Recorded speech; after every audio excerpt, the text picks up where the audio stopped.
தேன் உருவில் காட்டியவாறு இரு திணிவுகள் கூம்பூசலில் சுழலக்கூடியவாறு ஒரு இலையில் அந்தத்தில் கட்டப்பட்டுள்ளன.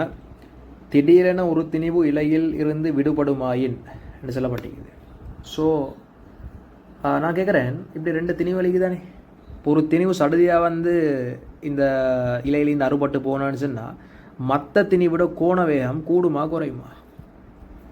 மற்ற திணிவு, அதாவது ரெண்டு திணிவுகள் ஆரம்பத்தில் இணைக்கப்பட்டிருக்குது. ஒன்று சடுதியாக இந்த இடத்துல இலையிலேருந்து விடுபடும் சொன்னால் சொல்கிறார், விடுபடும்ண்டா மற்ற திணிவிட கோண வேகம் கூடுமா குறையுமா? ஒரு கிளாஸ் ஒன்றில் இப்படி கேள்வி கேட்டான்னு சொன்னால் முக்கால்வாசிக்கு மேலே அதை நீங்களே இப்படி நினச்சிப்பீங்க, என்னது மற்ற வரட்ட கோண வேகம் கூடும்னு சொல்லி தானே நினச்சிப்பீங்க. பட் அப்படி இல்லை. ஏன் அப்படி இல்லைண்டா இந்த இடத்துல அதுக்கு நான் இப்படி ஒரு விளங்கப்படுத்துகிறேன். நிறைய முறை சொல்லுன விஷயம்தான். சரி, இப்படி ஒரு வண்டி ஒண்டிக்குது.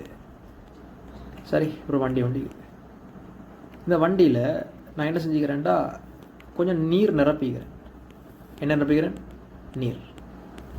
வண்டியில் நீர் நிரப்பிக்கிறேன். இந்த வண்டி ஒரு வி என்ற வேகத்தில் பெய்து கொண்டிருக்குது. ஆரம்பத்தில் யூ என்ற வேகத்தில் பெய்து கொண்டிருக்குது. இப்போ இந்த வண்டி பெய்து கொண்டிருக்கிற டைம், இந்த வண்டியிலிருந்து நான் என்ன செய்கிறேன்டா, ஒரு சின்ன ஒரு துளை ஒன்று இடுறேன், ஒரு ஹோல் ஒன்றுட்டு என்ன செய்யும்? நீர் வெளியே கொட்டும். நீர் வெளியே கொட்டினா இந்த வண்டியோட வேகம் கூடுமா குறையுமா? இதுதானே, வண்டி ஒன்று பெய்து கொண்டிருக்குது, நீர் நிரப்பிய வண்டி ஒன்று சீரான வேகத்தில் பெய்து கொண்டிருக்குது. அதில் நான் சின்ன ஒரு துளை ஒன்று போடுறேன் டேங்க்கில். இப்போ தண்ணி வெளியே கொட்டும். ஸோ தண்ணி வெளியே கொட்டினா இந்த வண்டியோட வேகம் கூடுமா குறையுமா? நிறைய பேர் எப்படி சொல்லுவீங்க, வண்டி ஒரு ஒப்பமான தளத்தில் சுயாதீனமாக வைத்து கொண்டிருக்குது. நிறைய பேர் எப்படி சொல்லுவீங்க, வண்டியோட வேகம் கூடும்னு சொல்லி. ஏன்னு சொன்னால் திணிவு குறையுது, ஆகவே உந்தம் காப்படையுதுன்னு சொன்னால் வேகம் கூடணும் தானே. பட் பிழை, வேகம் மாறாது. ஏன் வேகம் மாறாதுண்டா, உந்தம் காப்படையும் தான். இந்த இடத்துல நானுமே சொல்கிறேன், உந்தம் காப்பு தத்துவத்தை வச்சு தான். அதாவது நான் இப்படி ஒரு கதை எனக்கு காய்ச்சிறேன். அதாவது நான் என்ன சொல்கிறேன்டா, இந்த நான் சொல்கிறேனே துளை போட்ட அடுத்த கணத்தில் நீங்கள் சொல்கிற மாதிரி நான் தெரியாது வண்டியோட வேகத்தை நாங்கள் சொல்லுவோம். ஒரு வி வேகத்தில் பெய்து கொண்டிருக்குது. வண்டி ஒரு வி வேகத்தில் போகும் எடுப்புமே, அந்த வியை காணும். நான் சொல்லுவோம், இந்த வண்டி உட்பட இந்த ஆரம்பத்தில் T7 நான் சொல்கிறது T7T, இந்த வண்டி உட்பட இந்த வண்டியில் காணப்படக்கூடிய மொத்த ஆரம்பத்திலேயே கூடிய மொத்த நீர் எல்லாத்துலேயும் திணிவை நாங்கள் எப்பவும் ஒரு கேபிட்டல் எம்னு சொல்லி நான் துளை போடுறதுனால அந்த குறித்த நேரத்தில் நான் சொல்கிறேன் ஒரு டெல்டா எம் திணிவான நீர் வெளியே வந்திக்குது. நீர் மூலக்கூறு வெளியே வந்திக்குது.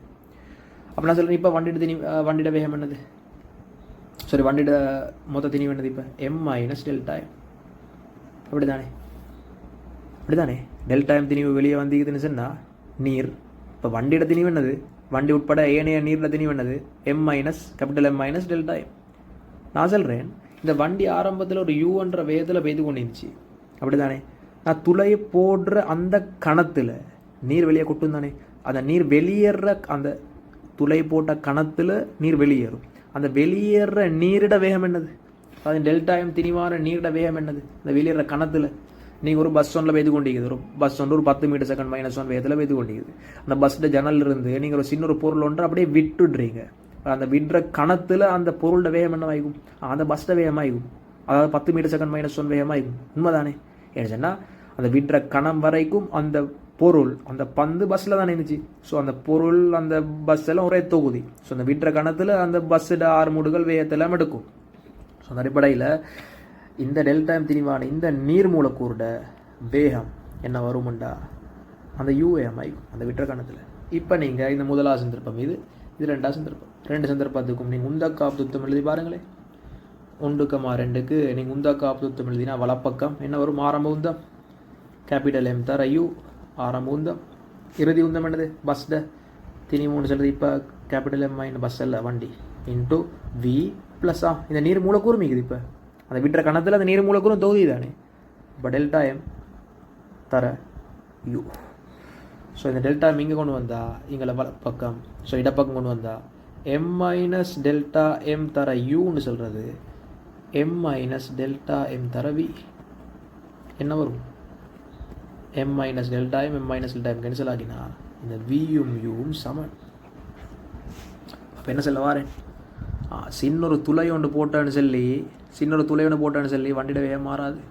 அதே கான்செப்ட் தான் நீங்கள் கதைக்கிறேன். ஏன்னா நேர்கோட்டு இயக்கத்தில் விளங்கப்படுத்தினா லேசி, சுழற்சி இயக்கத்திலையும் ரெண்டு திணிவுகள் ஒட்டி பட்டு கொண்டு ஒரு இந்த இடத்துல சுழன்று கொண்டிருக்குது, ஒரு வட்டை இயக்கத்தை ஆற்றி கொண்டிருக்குது. சடுதியாக ஒரு திணிவு கலண்டு விழுதுன்னு சொன்னால் இந்த இடத்துல நீங்கள் அதை இந்த சந்தர்ப்பத்தில் உங்களுக்கு கோணம் தக்காத்துவம் யூஸ் பண்ணி பார்க்கலாம். எழுதின மாதிரி மற்ற திணிவிட கோண வேகம் மாறாது.